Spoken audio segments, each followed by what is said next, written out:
Okay, good morning. We are so happy to welcome Aaron Hawkey of BallerTV. He is here with us this morning. We want to just hear from him today. He's going to talk about some pivots and comebacks. They broadcasted over 500,000 live streams last year for youth sports. And I personally love his mission around bringing families together through sports. So please welcome him to the Friday Coffee Meetup stage. Thank you. Let's get this camera working.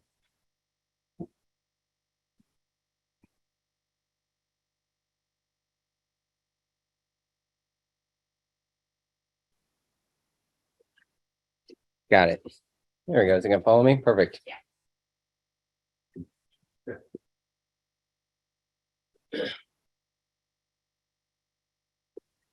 All right, so BallerTV. Actually, I want to first by starting to thank Innovate Pasadena for having me here. Andy Wilson and I go way back. My co-founder was would meet up at Yahaira's way back in the day, you know, Rob, and definitely a very, very valuable part of our community. Pasadena is a hidden gem for a startup ecosystem, certainly. I saw Andy. I hadn't seen him in a while, and I saw him at the Athenaeum brunch, and he said, "Hey, Aaron."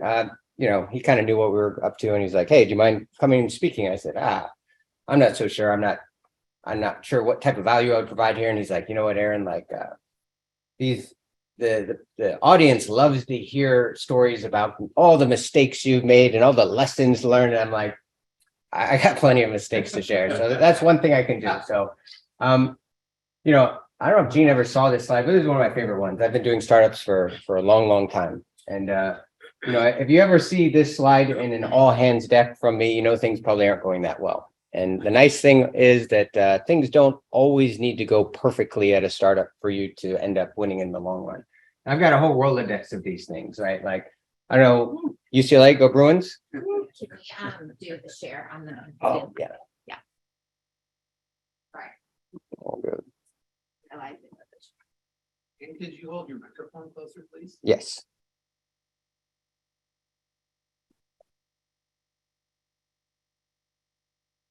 And you did say you're a Bruin, right? I am a Bruin. So you're saying? Yeah.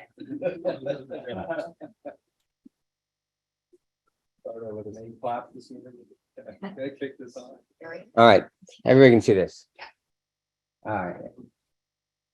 Does this look familiar? Royce Hall. So why is this up there? Based on my last slide, this is another slide of my Rolodex that I'll use that, you know, when all hands after maybe have a tough month, right? Like this is Royce Hall. Like, why did I use this slide? Anybody have any idea?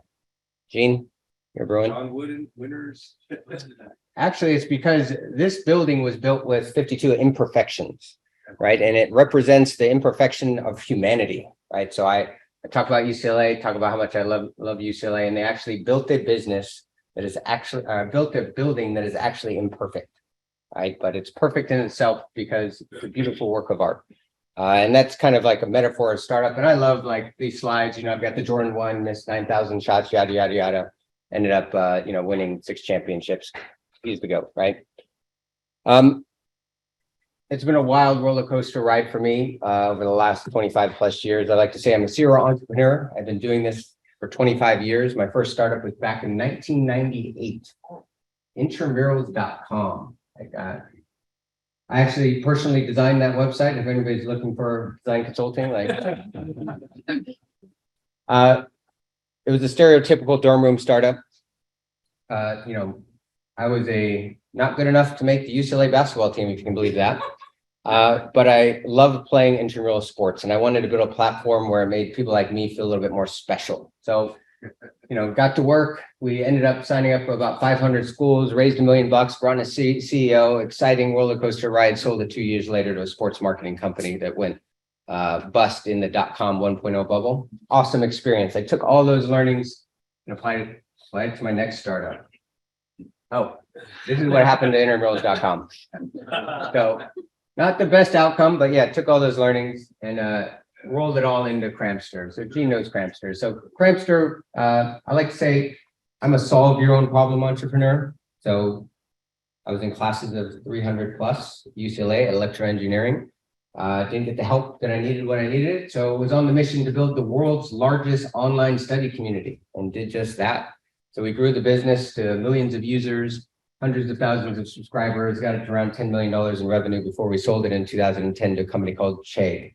Now, if anybody's familiar with Chegg here, but if you're wondering what it was like to be at an all hands announcing that we're selling to a company called Chegg, it was awkward.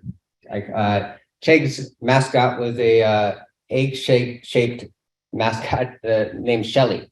But it was actually a great acquisition. It changed my life forever. And I thought I was going to sit back on a beach somewhere in Mykonos, I'm half-Greek, sipping ouzo, but investing out my 3 years in peace. But it turns out that Chegg's business model of renting textbooks wasn't ideal. Shipping 5-pound textbooks across the country for next to nothing. He knows what I'm talking about. They were on the runway to burn through cash. Well, fortunately for Chegg, Cramster kept growing and growing. And it essentially, we IPO'd on the massive growth of Cramster in 2013. And, you know, I don't know if you saw this one, Gene, but like, I don't know if I necessarily agree with this headline, but it became a massive business and it changed the lives of a lot of students, millions of students across the world. You know, at its peak was one of the world's largest education companies. All started here in Pasadena, Holly Street Village. That's where that was my apartment, not a block away from here. I was there before the gold line was built, when it was the blue line. So I've been doing this a while, but essentially, you know, I sold that one a little too early, right? And I'm taking those learnings and applying it to my next startup. But awesome experience. I left about 9 months after the IPO in 2014. And what did I do? I became a gym rat at the Caltech gym. Evan, I don't know if you saw me there, but I essentially spent my days playing basketball and hanging out with my wife. This was pre-kids. And then I came up with my next big idea. What was it? Like, this was it. This was the grand idea behind BallerTV. It was to live stream my pickup basketball games at Caltech. I'm not joking with you. This was the next $1 billion idea. So what did? We went and hired 5 Caltech engineers, opened up an office where Urban Plates is now. Like they took our office from us, and built like a Facebook Live for sports. So made it super easy for anybody who wanted to live stream a sporting event to bust out their cell phone and live stream sports. Now, you know, when I talk about the ups and downs and the pivots, this is one of our most important pivots. Was like, if you can believe it, this isn't the most riveting content.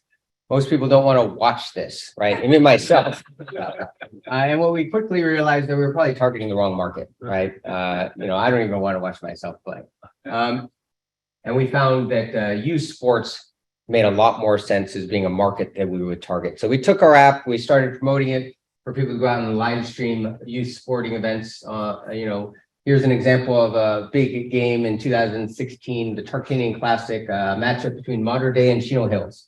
And this is one of the first games ever live streamed in the youth sports market on the BallerTV platform. And it just happened to have 2 future NBA stars, LaMelo Ball and Onyeka Okongwu. So kind of fun history of BallerTV, but like what we quickly realized is, you know, this can only take you so far. So most parents and people didn't want to sit up and hold up their phone and live stream these games themselves. So what we keep on hearing, like we live in this world of the gig economy. So we kept on hearing, can I just pay somebody to do this for me, right? We would hear that from parents and we're like, okay, maybe that makes more sense. I mean, people are used to paying to, you know, people walk their dog, to take you places, to bring you food.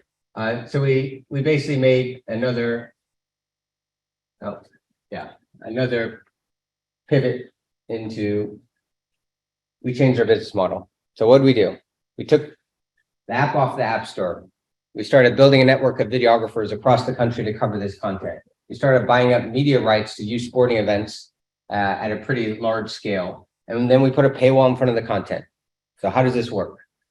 So my friend Dwayne here, you know, he's an NBA superstar, but he couldn't make his kid's game. Like his kid Zaire back in 2018 was playing in a high school in Florida. And here's an example of like a very typical use case of how BallerTV works. You can't be there for your son's or daughter's game. You get a text message from somebody. In this case, it was one of our investors who knew Dwayne really well. He said, hey, like, I know you can't be there for your kid's game, being live streamed on BallerTV, you should check it out. So Dwayne opens up, and it's like when you open up BallerTV for the first time and you click on a link, like anybody who has kids, knows the magic that you feel when you feel like. I always explain it's like the first time your grandparents use FaceTime, right? Like we're live streaming these games at a pretty unprecedented scale, and it's like to be connected to your kids like this when you can't be there for them, it's special. And this is our business model. 60 seconds later, Dwayne sees this pop up. And it says, you got to pay for this. What parent would not pay for this, right? I'm a parent. I bust out my credit card as fast as possible and things like this. So, Dwayne got to see his son Zaire make some pretty nice moves. This is a lot higher quality basketball than what you saw in the Caltech gym. And Zaire's actually, recently made the G League. So yeah, he has a nice block, just like his dad. So we essentially figured out, okay, we made a pivot into a new market, into youth sports, and we also made a business model pivot. And we really felt we had solidified our mission of connecting families and communities everywhere through the power of live sports. That is our mission, and things were going great. Dwayne ended up being our global ambassador. In 2017, we did about 10,000 games. In 2018, we did about 80,000 games. In 2019, we did about 180,000 games. So a lot of fun growth. And then in 2020, everybody has a COVID story. But we're a little different. We're a live events business. Like our entire industry was essentially shut down. So I pulled up an old investor letter that I had, and basically, I call this founder optimism, right? Like at that time, we had no idea what was going to happen, but I knew that if and when sports came back, BallerTV would be needed more than ever. And that's essentially what happened. So the roller coaster ride continues. We're growing really fast, went to basically zero, and then shot out of a cannon. So this is this clip that got captured by BallerTV. It was one of my favorites because it just shows like how quickly momentum can shift. So this team was tied. They dribbled down the court. They think they're taking the last shot. Ball stolen. Watch that again. Ball stolen. 3/4 court shot. Game over. So that's the way it felt. This massive roller coaster ride in such a short amount of period, and the jubilation that I felt like when sports came back was like nothing else. But like it wasn't all easy. So scaling is hard, especially in youth sports. Youth sports scaling is hard. It's a messy business. We were dealing with 30,000 videographers across the country. And when you're dealing with that type of number, everything that can go wrong will go wrong. I can tell you that. When you're dealing with parents who are not happy when you miss their kid's game, I've certainly been in my share of mean phone calls and conversations. But the beautiful thing about our business is that they just want us to get it right. They're upset at us, but they're just like, just figure it out. I want to be able to see my kid. So we certainly navigated some choppy waters, but we knew that, what we were going to do, scale to 1 million videographers. It just wasn't going to happen. I like to use props sometimes, but this was how we did about 180,000 games in 2019. We'd have a videographer show up. We'd ship them, we'd ship equipment to events and to videographers, and they would use a tripod, and this is just an iPad, and we put our app on this iPad. They literally sit there, get paid, $15 a game to go live stream these games at a pretty massive scale. This was a hard business. We knew that videographers would not scale, right? So what do we have to do? We had to get creative. So we built the most incredible autonomous live streaming platform all in an iPhone. So, we played around with every possible platform possible. Like generally, autonomous capture in sports is a solved problem, but it's not solved on an iPhone, and it's not solved at a scale that we're talking about. So for us to go and live stream hundreds of thousands of games, eventually millions of games, it's got to be super simple and easy to use and available to anybody. And we did just that. So we took an iPhone. This is just a normal iPhone. This is a BallerTV Provision camera. Threw a fisheye lens on it, right? And then what do we do with that? We take this fisheye lens, and this is kind of what it sees. And I don't know if anybody's been to these types of events, but there's people everywhere. Like you got spectators, you've got parents walking on the court. You got referees that aren't running back over here. You got players. So our technology needs to recognize all on device what's going on the court. Also reproject the image so it doesn't look like a fisheye image, and then pan and zoom using our proprietary ML and AI. So what does that look like? So here's an example. This is kind of what our typical BallerTV setup looks like. Private gym. We don't need very much space. We can literally be right up against the court, and we literally, pan and zoom, and the camera isn't moving. Like this is all panning and reprojecting off this fisheye lens. Now, this has enabled us to scale massively, as you can imagine, and all the backend tools that we built to enable this scale as well. And my favorite part about this technology is we essentially simulate a cylindrical pan as well. So it's not just like moving across like a fisheye image. We literally simulate this panning of as if it was on an iPad. And the biggest compliment we can get when our panning algorithm messes up is people say, "Oh, the videographer needs to, needs to pay attention," right? Because they assume that it's just a videographer panning back and forth. But this essentially, enabled us to really scale our business and connect a lot of families across the country to the power of sports. And we generally focus on basketball, volleyball, soccer, and lacrosse. I would say basketball and volleyball are our biggest sports. And it's been a wild ride. So not only have we connected families, my kids have been on BallerTV. This is my youngest, Alesso Medina Hawkey right here. He's a great defender. Yeah, look at that, stealing the ball. So this is him playing on BallerTV. He's a lefty. He's got a sweet jumper here. Look at this. Here he comes. Boom. Now, my older one, he's 1 year older. He played in a more competitive league, and this is all live streamed on BallerTV. He spent the whole season, he didn't take one shot. And the whole time, I don't know if anybody has kids and playing youth sports, but it's crazy. I'm sitting there yelling the whole time, "Shoot the ball, shoot the ball." And this is the one shot he took all season, but thank goodness for BallerTV for capturing that special moment. Even though he got double-handed blocked, but I would argue the pass was a little late, but that's neither here nor there. But our business, it was essentially, shooting out of a cannon, as I like to say. Things were great, right? Nothing could stop us, except this guy. Everybody know who that is? That's right. So obviously we're kind of a growth stage company. The markets changed dramatically in 2022. We're a high growth business. Also, we had to make a little bit of a pivot to be a more efficient business. And this is kind of where we're at now. And I didn't know where I was going to stand, but this is me now. We're in the process of pivoting towards efficiency and growth, right? How can we do both? I'm a big believer in this market. I think the youth sports market is massively greenfield. Many of you might have kids who play youth sports, and probably none of their games are live streamed, right? And we're going to get there. But essentially, the market's changed dramatically in 2022, and we have to adapt as quickly as possible, right? And hopefully, maybe I'll come back in a year and tell you how it went. But this is in the process. We're in the process of this now, and I come back to this slide, and I always like to say one of my favorite lines to say it on all hands is like, in a startup, you don't need about 1,000, right? Mistakes can be made, and you can be very successful. I'm living proof of it. So hopefully, you at least enjoyed the story, and if I can, make somebody feel better about the mission that they're on, and that nothing ever goes perfectly, then I'm your guy, because I'm living proof of it. So happy to take any questions, comments. Awesome. Yeah, thank you.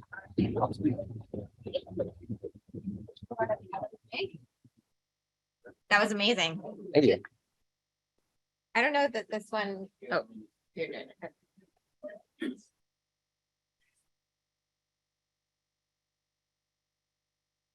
Give us 1 second here. Yeah, no. I'm going to pass this off to you while we get this taken care of. This technology is amazing. I love learning about this. Okay. Can I see that for a second? Oh, yep. Very great presentation. When you say at the end, you're in your developed phase of the offer, what do you imagine the options are for your next move? That's a great question. So I was going to say, you're going to sign an NDA for that? yeah, no, without getting into too many details, like, Clearly, things were crazy in 2020, 2021, a lot of up and to the right, a lot of money flowing into the venture world. We were a part of that. And, I think putting an efficiency hat is something that I haven't historically done. I'm a growth-based founder. I see an opportunity. I want to grow and run as fast as possible. Gene knows this.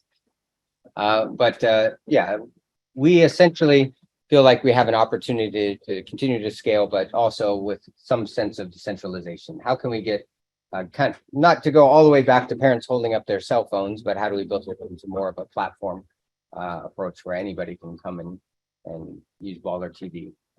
But yeah, it's a work in progress. Right now, we're focused on just making our business much more efficient. It's something that I haven't historically been focused on, and but times have changed. Like the party's over, we got to take care of business, and I'm proud of our team that we essentially very quickly turned the corner here, and things are looking really good. So.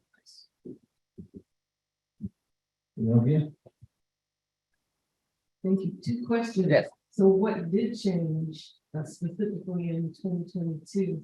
And this appears to be very hardware intensive. So number one, money, but then maintenance. And how do you maintain? So in 2022, like I generally had an idea that obviously interest rates goes up, like venture investing might get less appealing, and that it's not like it goes away. But as interest rates rise, like especially in the growth markets, valuations tend to tighten, because like if you can make 10% with basically zero risk over here, why are you investing in a growth-based startup which has a higher risk? So as the interest rates go back down and you can't make money off your money, venture investing, especially at our stage, becomes a lot more interesting. So it essentially made the growth venture markets tighten dramatically. So we had to, we're a venture-backed startup, and we need to look at our runway really closely. And like, okay, how much money have we raised? How long of a runway do we have? And then like, based on what happened in 2022, you need to say, okay, might be harder to raise our next round. So maybe it's time to get more efficient so we can extend our runway essentially indefinitely, so we don't ever need to raise again if we don't want to.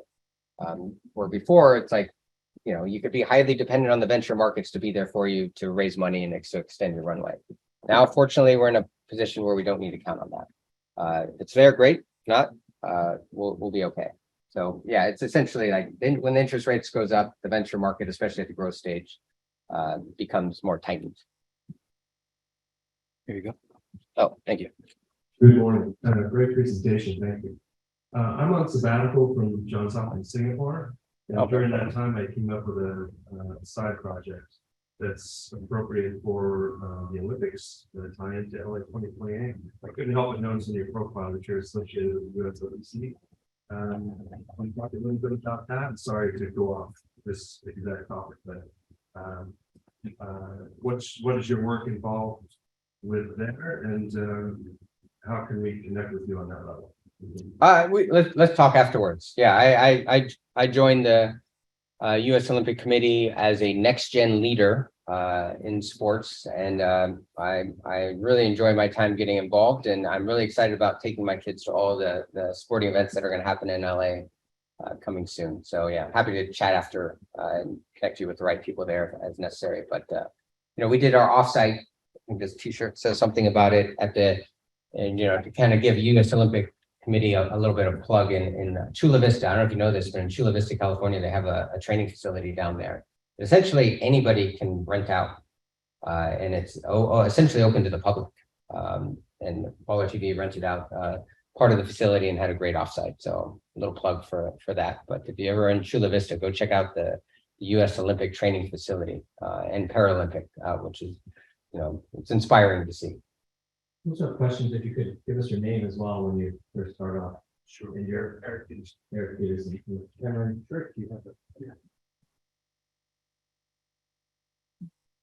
have kind of building off of what this woman said, blows me away the level of hardware that you have. I didn't. Completely different world from even something like an Uber, which you look at and there's really no hardware there. The cars driving everywhere. and people doing what they know how to do well, but you came up with, as far as I can see, this, like the camera technology and that AI technology to track the ball, and a few other things. So two questions that are related to that. Did you go out and find those technologies and like adopt them or purchase them or license them? Or did you invent those on your own? And then number two, I think it would be tempting if you did have some sort of significant rights to those, that you would want to spin those off. Like the camera technology on its own could be used by everybody. And yeah, just reiterating, the hardware aspect of your business just completely blows me. I don't understand that you could opt into that. Yes. So we're definitely not a hardware business. I like to call us a software business, but there is kind of a hardware aspect to our business. And side note, I used to like bring a whole setup to my pitch meetings with VCs. Like I used to come in with like the BallerTV like box that is essentially a broadcast booth in a box that includes like a tripod, this camera. I used to bring it to all my VC meetings, and I quickly realized that kind of scared people away a little bit. But you know, hardware is a part of our business, but essentially the software is the value. Like this is just a $30 fisheye lens. This is just a more expensive case because we ship these around the country, but there's all the value is in the software that we take this image, we can pan and zoom multiple sports, you know, and the key is also it's all on device. So we don't upload to the cloud and then process in the cloud. Everything happens on the iPhone. And because at our scale, it just doesn't, you can't do it any other way. And yeah, so all our value, all our IP is essentially in the software that we built to do this. And yeah, we built it from scratch. We had no other option. Like you heard me talk about our 30,000 videographers. Like that took years off my life to do that. It literally did. So we knew we had to scale in a different, more efficient way. But yeah, there's nothing stopping somebody from using our, theoretically, any phone, I could use it on your phone. You know, it's not like it's a hardware dependent. You know, it is a very scalable app that can be used anywhere. We generally use it for ourselves because we're like a massive sports production company. But as we talk about decentralization, we've been opening up opportunities where more and more people can use it beyond just ourselves. Yes. Hi, my name is Stephen. I'd like to first thank you for the presentation. There are two questions. I'm not quite clear of what your monetization strategy is. I'm not sure about that. And then for the rights, you have to pay for the rights from and the broadcast. Thank you. Good question. So monetization strategy and rights. So monetization strategy is, you know, essentially parents, grandparents, aunts and uncles, coaches and scouts pay to watch. And it's a subscription-based business. So you're stuck at work. You have a kid who's playing sports. You can't be there. You get a text message from the event saying like, "Hey, watch this on BallerTV," right? That's the beautiful thing about our model. Like it's a very easy sell. You know, we're connecting families is our mission, and yeah, we're a subscription-based business. So in terms of the rights, like I like to say, like we essentially built the rights market in youth sports, specifically club sports. So we went out to you know, some of the biggest volleyball and basketball events in the space and said, "Hey, you know, you got this great event. I'd love to buy the long-term media rights for your event. And you know, we're going to pay you money and we're going to essentially, you know, go out and live stream every game and provide benefit to all the players in your event. And, you know, we're going to cut you a check afterwards." So it's, you know, it's a pretty straightforward ask. You know, ESPN isn't necessarily knocking down on these events doors. But BallerTV has the most scalable technology to go after them. Like Flow Sports is kind of somewhere in the middle between us and ESPN, right? They go after the, you know, I would say pseudo competitor. I love what they're doing. They've been doing it for a lot longer, but they go after kind of the mid-market of like the events that ESPN doesn't cover, but not a ton of youth sporting events. And we kind of went way down the tail. Heck, we do 8U basketball. 10U volleyball, like that's BallerTV. Along with covering fun games like, watching Bronny James play and things like that. But our real business is like covering games at a massive scale. We've got to, every weekend, we're doing 10,000 games, 20,000 games, 30,000 games. Like it is a massive scale every single weekend. Yes, and without this technology, we would have never been able to make it this far. And are those the two sports you focus on, basketball and volleyball? Those are our primary sports. Like when I say we're doing a sport, like normally that means we're doing tens of thousands of games, if not hundreds of thousands of games. We've done tons of sports. Like we've done, a lot of different sports, but basketball, volleyball, and then soccer would be third, and then lacrosse would be fourth. Colin Danby here. Like you just mentioned, the sports that you do. My favorite that you didn't list, football. Is that something that is not, I guess, something that you haven't done yet, or is there a reason why that's not on the platform as well?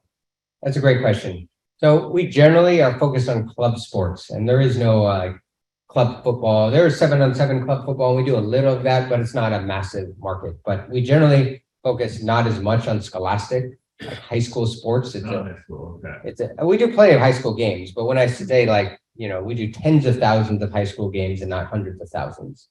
We do hundreds of thousands of club sports. And just football it doesn't have a big club sports scene. And generally, although I'm not ruling out football in the future, generally football doesn't have a capture problem, right? Like you can always find some student or a student videographer group, if you're talking about one game a week, one day a week, it's not a hard problem to solve to go out and capture that content, right?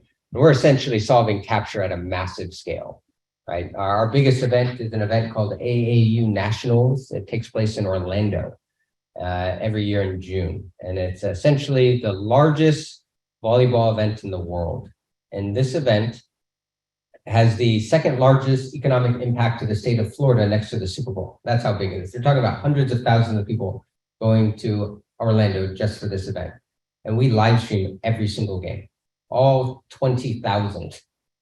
So that we're solving that problem. Like we're best in the world at scale. And football doesn't have as big of a pain point, but it's not to say that we won't eventually go into, it's tempting to go into a lot of different sports. And I guess you mentioned this earlier, but have you ever run into a conflict where ESPN or a large media company is looking to cover an event that you guys are? All the time. Okay. Yeah. No, we're generally friendly. Okay. Yeah, without going into too many details. But yes, no, we're generally friendly and work with them. We just did a big event, the Hoop Hall Classic out in Springfield, Mass, and we did half the games and ESPN did the other half, and we kind of broke up the event because ESPN does have its limitations on how many games it can cover. It sends out crews, it sends out expensive video cameras. We need to send out this, right? This is more scalable. So many times we work with them on coverage of events that they just can't cover all of. So generally it's a very warm relationship. Hi, my name is Magdalena Prado. I'm a child care. We're a series of federally qualified health centers in the San Gabriel Valley, or in Pasadena. That's what I have to say because I'm on the clock. But you're amazing. I'm a mom. My son has 2 basketball games today, one at his middle school and one at the park. So you're talking to me. What I'd like to understand is how you determine which games you cover. Do you go out and book tournaments and then get parents to buy off, or do you have people like me say, are you covering the tournament down in Orange County this weekend? How do you do that? That's a great question. So we have a rights team that tries to identify the top events across the country. And generally we love big events, lots of games in a short amount of time. So generally, like we field requests constantly from parents and coaches who want us to cover their events. And we have a team that kind of sorts through and tries to prioritize, right? There's 50 million youth sporting events every year in the United States. And we're only covering a small fraction of them right now. We hope to change that though. But yeah, it comes down to, we try to pick the biggest, the most high profile, and then go down from there. Hi, my name is Max. I'm a financial consultant. I also have to say that because I'm also on the clock. And also part of the suit. Basically, I was wondering, have you ever thought about using this technology for other than athletic activities, like maybe school play, like maybe approaching students about this? I think about it all the time. My son actually missed his first, he had a speech, he got to read in a speech this morning for assemblies in first grade, and it was kind of a big deal. He was practicing all last night. But I would love to have just live stream it right before this, right? And I'm sure I'm going to get a text message from my wife on that one, but yeah, I mean, our mission, I always say our long mission is current mission, connect families through the power of live sports. But I always just say our mission is connect families. That's our goal as a business. So it's not out of the question to leverage our technology for those types of things. Dance is one of our most popular requested sports, right? It's every dad who has maybe a son who plays basketball and a daughter who does dance is I need you at my dance competitions, right? I don't know how close we are to moving into that world, but I think you understand the problem we're solving. It's pretty big, and it's just a matter of selecting which direction we go. Aaron, thank you. Amazing presentation. Really great autonomous tech on your camera stuff. Questions. I think one of them was asked about media rights. My other question was about privacy and legal compliance issues. How have you dealt with that? You have to post signs saying this event is being recorded. You have to get any permission. Can you talk a little bit about privacy and compliance stuff? Yeah, no. So generally, we buy media rights from the event partner, and the event partner is required to get sign off by all participants and their parents if they're under the age of 18. And we also post signs saying hey, if you're entering in this building, you're basically agreeing that you're allowed to record being recorded. So essentially, if you don't want to be recorded, then you don't need to go to the event. Right? But I think we live in an age, we were more sensitive about this maybe 5-10 years ago, where cameras are everywhere. So maybe if we launched this 20 years ago, it would have been a little strange. But now it's just an expectation that you have a camera on these courts and these moments are captured. We have one last question. My name is Lynette. It's a broad question. Where do you want to go, or what is your goal for the future? Where do you want to go with this technology? Oh, that is a pretty broad question. I like to say that, we're clearly focused on youth sports right now. And I think there's a lot of work to be done there. And I'm not happy until every game is on BallerTV. But I'd say, generally, when I think about super broad long term, I like to think we are solving one of the hardest capture problems in sports, and that's covering the youth sports market. And it's super fragmented, super hard, and we built technology to get our foot in the door there. And we got some work to do there. But I like to say that last year every single draft pick in the NBA draft, except for the international players, played on BallerTV, right? So we're capturing this content at a massive scale, and we are arguably connecting top to bottom. There is a massive coverage gap in sports. Obviously professional sports is covered, a lot of college sports is covered, somewhere in the middle is covered, but the youth sports market is undercovered, and we're solving that problem. And I think it puts us in a really interesting position to connect top to bottom, right? We can tell a really interesting story about players when we have all their content. But when they started playing AAU basketball, 10 years prior to the moment they get drafted to the moment they're an NBA All-Star, we've got, LaMelo Ball coverage from back in 2016. You just imagine, extrapolate that. What does that look 10 years from now? We're going to have coverage of the progression of every single top athlete across all these sports, and puts us in a really interesting spot to tell some great stories, and essentially like to say connecting top to bottom. That's amazing. Is it searchable? It's not, it's actually not super searchable right now. It's we don't do a great job surfacing all the amazing games that we have, because we're really focused on the 1 degree connection. you know this person in the game, you want to watch.